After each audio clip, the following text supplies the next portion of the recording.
Hello YouTube, I'm s&djr. At the moment I'm going to do a little video on my plans for my layout and sort of my idea. I did do one of these videos right at the very beginning before I started, so if you've seen that before, this is just a recap of what's happening and a few more little plans I've added to it.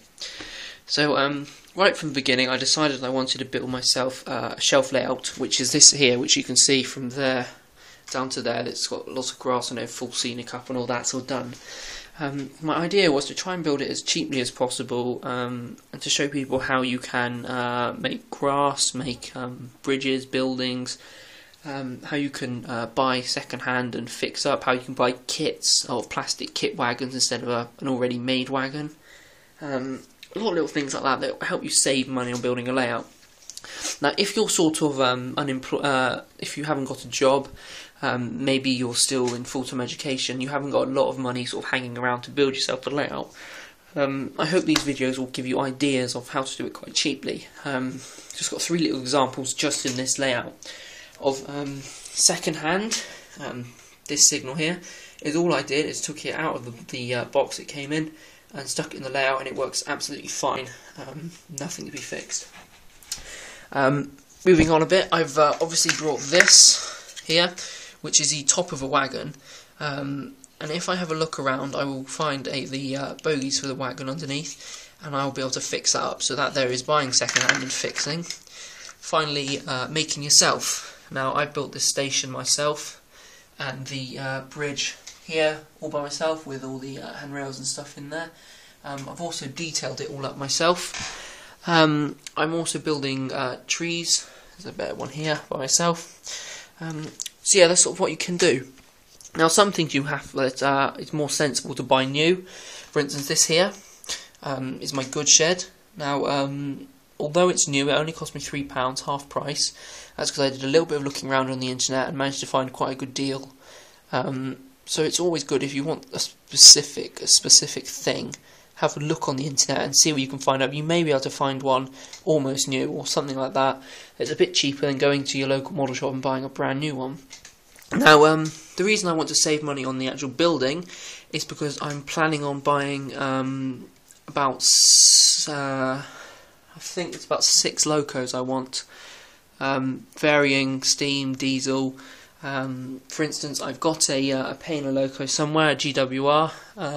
It's not up here at the moment. I also would like to have a 9F running, as well as some of the earlier steam locos, or some of the earlier diesel locos, sorry. I'm planning on running around this layout. So yeah, that's sort of the idea that I've had, my original plan, and I'm now just going to tell you exactly what happened.